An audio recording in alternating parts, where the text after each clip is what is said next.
नमस्कार दोस्तों, स्वागत है आपका एक बार फिर से हमारे इस चैनल समग्र ज्ञान पर। दोस्तों, अगर आप अपने जीवन में कुछ नया सीखने की चाह रखते हैं तो चैनल को सब्सक्राइब जरूर कर ले। दोस्तों, सप्ताह के हर अलग अलग दिन हर देवी देवताओं को समर्पित हैं।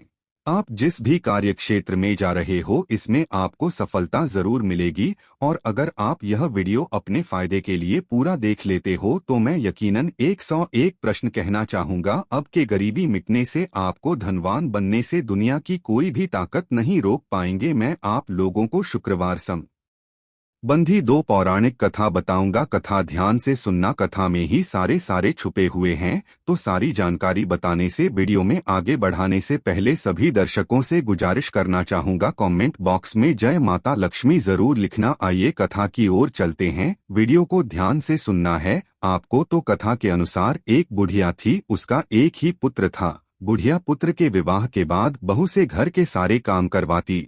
ध्यान से सुनना, बुढ़िया पुत्र के विवाह के बाद बहू से घर के सारे काम करवाती, परंतु उसे ठीक से खाना नहीं देती थी। यह सब लड़का देखता पर माँ से अपने कुछ भी नहीं कह पाता। बहू दिन भर काम में लगी रहती, रोटी रसोई करती, बर्तन साफ करती, यहाँ तक कि कपड़े भी, और इसी में उसका सारा समय बीत जाता। काफी सोच विचार कर एक दिन लड़का अपने माँ से बोला, माँ मैं प्रदेश जा रहा हूँ। माँ को बेटे की बात पसंद आ गई तथा उसने जाने की आज्ञा दे दी। ध्यान से सुनना, इसके बाद वह अपनी पत्नी के पास जाकर बोला, मैं प्रदेश जा रहा हूँ, अपनी कुछ निशानी दे दो। उनके पत्नी बोली, अर्थात जो सासू माँ की बहू बोली कि मेरे पास तो निशानी देने योग्य कुछ भी नहीं है। यह कहकर वह पति के चरण में गिरकर रोने लगी। इससे पति के जूते पर गोबर से सने हाथों से छप गई। ध्यान से सुनना, गोबर से सने हाथ जो हैं उनके जूते पर छप गई। उसके पुत्र के जाने के बाद, जी हाँ, बुढ़िया के पुत्र के जाने के बाद उनके सास के अत्याचार बढ़ गए। उनके पति जाने के बाद उनके सास के अत्याचार बहुत बढ़ गए। एक दिन बहू दुखी होकर मंदिर चली गई। वहाँ उसने देखा कि बहुत सी स्त्रियां पूजा कर रही थी। उसने स्त्रियों से व्रत के बारे में, तो वहाँ पे जितने भी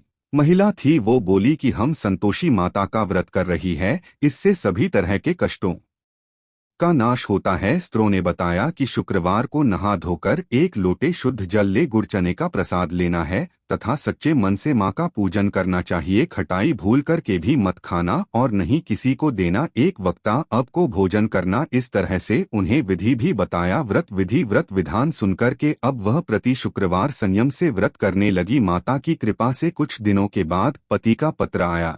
कुछ दिनों बाद पैसा भी आ गया। उसने प्रसन्न मन से फिर व्रत किया तथा मंदिर में जाकर अन्य स्त्रों को बोली कि संतोषी माँ की कृपा से हमें हमारे जो पति का पत्र तथा कुछ रुपया आया है। अन्य सभी स्त्री श्रद्धा से व्रत को करने लगी। बहू ने कहा कि हे माँ, जब मेरा पति घर आ जाए, हे संतोषी माँ, जब मेरा पति घर आ जाए तो मैं तुम्हारे व्रत का उद्यापन। कथा को ध्यान से सुनना दर्शकों। अब एक रात संतोषी माँ ने उसके पति को स्वप्न दिया और कहा कि तुम अपने घर क्यों नहीं जाती।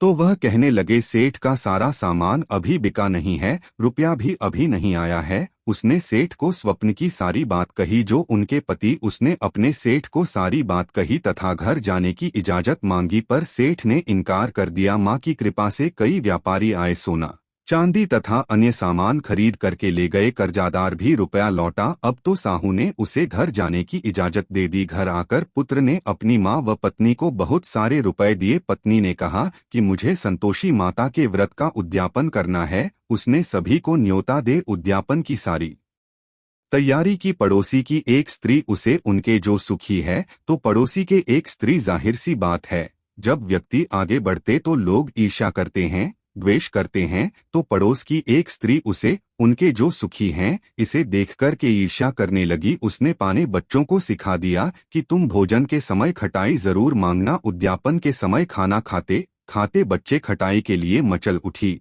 तो बहू ने पैसा देकर उन्हें बहलाया। बच्चे दुकान से उन पैसों की इमली खटाई खरीद करके खाने लगे। तो बहू जो बहू है उन पर माता ने कोप किया। माता संतोषी हैं, ये क्रोध हो गए और राजा के दूतों से उनके जो पति हैं उसको पकड़कर के तुरंत उसी टाइम लेकर के जाने लगे तो किसी ने बताया कि उद्यापन मैंने पैसों की इमली खटाई खाई है। तो बहू ने पुनः व्रत उद्यापन का संकल्प लिया। संकल्प के बाद वो मंदिर से निकली तो राह में पति आता दिखाई दिया। पति बोला, इतना धन जो कमाया है उसका कर राजा ने मांगा था। अगले शुक्रवार को उसने फिर विधि विधान जितने भी विधि विधान पूर्वक उनसे बन पड़े व्रत का उद्यापन किया। इसे संतोषी माँ प्रसन्न हुई और 9 माह बाद चांद सा सुंदर पुत्र हुआ। अब सास बहू तथा बेटे माँ की कृपा से आनंद पूर्वक रहने लगे। देखिए, जो शुक्रवार का दिन होता है ये माँ संतोषी को समर्पित होता है। तो ये थी एक पहला कथा। मैं आप लोगों को जबरदस्त पावरफुल आज गुप्त उपाय बताने जा रहा हूँ जिससे आपके जीवन में कभी धन की कमी नहीं होगी। अब चलिए दूसरे कथा की ओर बढ़ते हैं। कमेंट बॉक्स में अभी तक जय माता लक्ष्मी नहीं लिखे हैं तो लिख देना। तो दूसरे कथा कुछ इस तरह से है। माणिकपुर नामक नगर में, ध्यान से सुनना, माणिकपुर नामक नगर में 3 मित्र रहते थे। उसमें से एक कायास्थान, एक और एक वैश्य था। वे तीनों हमेशा साथ रहते थे। तीनों का विवाह हो चुका था। ब्राह्मण और कायस्थ का गौना हो चुका था, परंतु वैश्य का पुत्र इनकी जो गौना है ये नहीं हुआ था। उसने उसके दोस्त उसे अक्सर कहा करते थे कि तुम अपने पत्नी को उसके मायके से ले क्यों नहीं आते।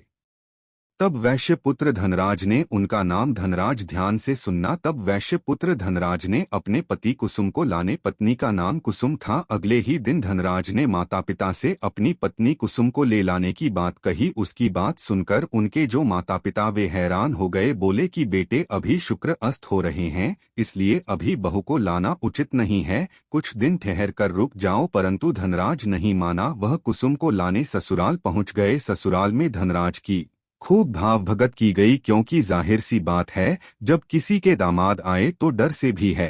तो धनराज ने कुसुम को विदा करने के लिए कहा तो उसके सास ससुर ने बोला कि बेटे अभी शुक्र अस्था हो रहे हैं, ऐसे में लड़की को विदा नहीं करते, कुछ दिन ठहर जाओ, फिर हम कुसुम को खुशी खुशी विदा कर देंगे। परंतु धनराज वहां भी जिद पर अड़ गया और कुसुम को लेकर के ही वहां से विदा हुआ। धनराज कुसुम को जब अपने घर ले जा रहे थे तो अचानक बैल तेजी से भागने लगे। रास्ते में पड़े पत्थर से टकराने से गाड़ी का पहिया टूट गया। फलस्वरूप कुसुम को काफी दोनों को आगे की यात्रा पैदल ही करनी पड़ी। सुनसान रास्ते से गुजरते हुए डाकुओं ने उन्हें लूट लिया। उनका सारा धन आभूषण और वस्त्र भी छीन लिए। किसी तरह से वे घर पहुंचे। दूसरे दिन घर में धनराज के बिस्तर पर सांप चढ़ गया और उसे डस लिया। सेठ जी ने ध्यान से सुना। सेठ जी ने बड़े बड़े चिकित्सक को बुलवाए, मगर कोई भी चिकित्सक जहर उतारने में सफल नहीं हुआ। दूर दूर से सपेरे बुलाए गए, परंतु कोई भी धनराज को नहीं बचा सका। धनराज की मृत्यु हो गई। उसी समय पंडित ने, ध्यान से सुना, उसी समय पंडितों ने सेठ जी को एक बात बताई कि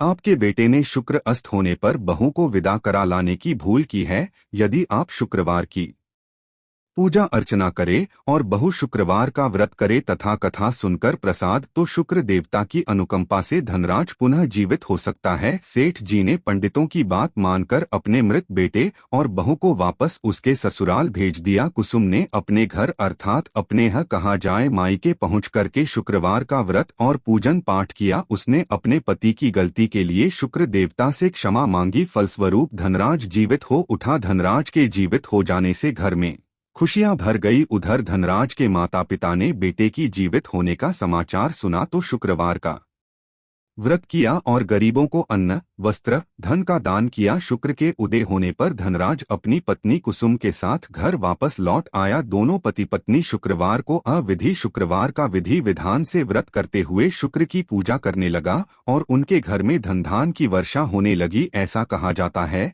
उनके सभी कष्ट दूर होते चले गए। परिवार के सभी जितने भी वहां पे लोग रहते थे सब आनंद पूर्वक रहने लगे। देखिए, जो शुक्र देवता, इसे व्यवहारिक शुक्र देवता कहे गए हैं। जो शुक्र देवता प्रसन्न होते हैं तो व्यक्ति को तेजी से धन प्रदान करते हैं। हम कई बार आप सभी दर्शकों को बोलते हैं कि जो लोग अपनी कुंडली में शुक्र को मजबूत कर लेते हैं ऐसे व्यक्ति के जीवन में भी फिर कभी धन का अभाव नहीं होता। जो बच्चा पैदा करने में असमर्थवान होते हैं ऐसे व्यक्ति को भी शुक्र की रत्ना जरूर धारण करना चाहिए। देखा जाए तो शुक्र की जो रत्न कहे गए हैं वह है हीरा, परंतु आम जन लोग हीरा नहीं धारण कर पाते। तो क्या करना चाहिए?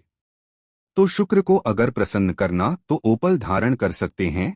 पुरुष हैं तो 5 से 7 रत्ती के बीच में अगर उपाल धारण करते हैं, घर से काम पर निकलते समय थोड़ा सा आप चाहते हो तो चीनी खा करके जरूर निकले। जो लोग संतोषी माता को मानते हैं उनके लिए व्रत रखें। ऐसे व्यक्ति मीठा और दही खाए, बल्कि मीठा खा सकते हैं परंतु दही उपाय नहीं करें। और जो लोग जैसे संतोषी माता को नहीं मानते, जो लक्ष्मी माता को मानते हैं, शुक्र देह को मानते हैं, ऐसे व्यक्ति घर से बाहर निकलते समय थोड़ा सा मीठा दही खाकर के निकले। अगर पति पत्नी में तनाव रहता है तो शुक्रवार के दिन अपने शयन कक्ष में प्रेमी पक्षी, ये जो प्रेमी पक्षी कहेंगे, 2 पक्षी रहते हैं आपस में जोड़े, इनके जोड़े तस्वीर आपको अपने घर में लगाना चाहिए। अगर आपके काम में अवरोध आहार है तो शुक्रवार के दिन काली चिट्ठी को शक्कर डालें। आपके काम में अवरोध आ रही है, तत्काल बंद हो जाती है। देखिए, गजलक्ष्मी माँ की उपासना करने से शुक्रवार के दिन संपत्ति और संतान की प्राप्ति होता है। जो व्यक्ति गजलक्ष्मी माता की उपासना करते हैं, ऐसे व्यक्ति को बिल्कुल ही न समाप्त होने वाला संपत्ति और संतान की प्राप्ति होता है। वीर लक्ष्मी माता की इस दिन उपासना करने से सौभाग्य स्वास्थ्य की प्राप्ति होता है, क्योंकि लक्ष्मी की 8 स्वरूप कहे गए हैं। लक्ष्मी का एक स्वरूप, कुछ लोग क्रोध आने पर भोजन की थाली फेंक देते हैं। इस तरह की आदत धन, वैभव एवं पारिवारिक शुक्ल के लिए नुकसानदायक होता है, नहीं फेंकना चाहिए। घर में स्थायी सुख और समृद्धि हो तो अगर आप चाहते हो घर में आपके स्थायी सुख एवं समृद्धि बने रहे तो पीपल के वृक्ष की छाया में खड़े होकर के, जी हाँ, लोहे के बर्तन में जल, चीनी, घी तथा दूध मिलाकर के पीपल के वृक्ष की जड़ में शुक्रवार के दिन डालना चाहिए। घर में लंबे समय तक अगर सुख समृद्धि नहीं आ रही तो तांबे के लोटे में डाल सकते हैं, बिल्कुल इनके जड़ में डालें। घर में अगर बार बार धन की हानि हो रही है तो शुक्रवार के दिन घर के मुख्य द्वार पर गुलाल छिड़ा करके गुलाल पर शुद्ध घी का 2 मुखी जो दीपक होता है, ये जलाना चाहिए। काफी राम उपाय कहे गए घर में सुखी समृद्धि लाने के लिए। आप ये सारे उपाय करें ना करें, एक उपाय और बता रहा हूँ। इस दिन संध्या काल के समय में ना दिन हो ना रात हो, जिसे हम संध्या काल के समय बोलते हैं। संध्या काल के समय में गौ माता को गुड़ और चने खिला देना। संध्या काल में क्या करना है, आपको गौ माता को गुड़ और चने खिला देने हैं। कोई उपाय करने की जरूरत नहीं, बस इसी उपाय से सारे जीवन आपको धन की कमी नहीं होगा। 8 तरह के लक्ष्मी इस उपाय से सिद्ध होते हैं, परंतु संध्या काल के समय में संध्या बेलान में संध या बेला में आपको खिलाना ना दिन होना चाहिए ना रात होना चाहिए, संध्या बेला होना चाहिए। जो सूर्य है वो लालिमा कलर की दिखना चाहिए। तो गुड़ और चने खिलाने से व्यक्ति को सभी तरह के देवी देवताओं के आशीर्वाद हासिल होते हैं, क्योंकि नवग्रह के साथ सभी देवी देवता किसमें बसते हैं, गौ माता के शरीर के रोम रोम में, गौ माता के प्रत्येक हिस्से में बसते हैं, अपने सामर्थ्य अनुसार बसे हैं। तो आप जो हैं सभी देवी देवताओं की कृपा हासिल करना चाहते हैं, धनवान बनना चाहते हैं, आप विश्वास करें या ना करें, ये उपाय करने के बाद आपके जीवन में खुद परिवर्तन आता है। केवल 5 शुक्रवार तक काल के समय में गौ माता को गुड़ और चने खिला देना, जन्मों के पाप मिटेंगे, जन्मों की गरीबी एवं दुख तकलीफ समाप्त हो जाएंगे। अब करना नहीं करना ये आपके ऊपर निर्भर करता है, क्योंकि जानकारी हम बताते हैं वो जानकारी सटीक होते हैं, प्रभावी होते हैं, रामबाण की तरह काम करते हैं। आप माने यह ना माने, परंतु टोनेटोट के अपने असर दिखाते हैं, उपाय अपना असर दिखाते हैं। जिस तरह आप करंट को छुए, विद्युत को छुए, जो करंट वाला विद्युत कहे गए हैं, लाइट कहे गए हैं, इसे आप छूते हैं तो बिल्कुल ही करंट मारता ही है। जिस तरह आप आग में रखते हैं, आप जाने या ना जाने फिर भी आपके हाथ जलेंगे, उसी तरह जो ये सरल उपाय होते हैं, आप माने या ना माने, अपना असर बिल्कुल ही दिखाता है। तो आज की जानकारी पर समाप्त करता हूं। दर्शकों, जनहित एवं जन कल्याण के लिए हमने आज की इस वीडियो में बहुत सारे उपाय बताए। जो उपाय आपको अच्छा बन पड़े वो उपाय जरूर कीजिएगा, आपके जीवन में परिवर्तन जरूर आएंगे। देखने के लिए धन्यवाद।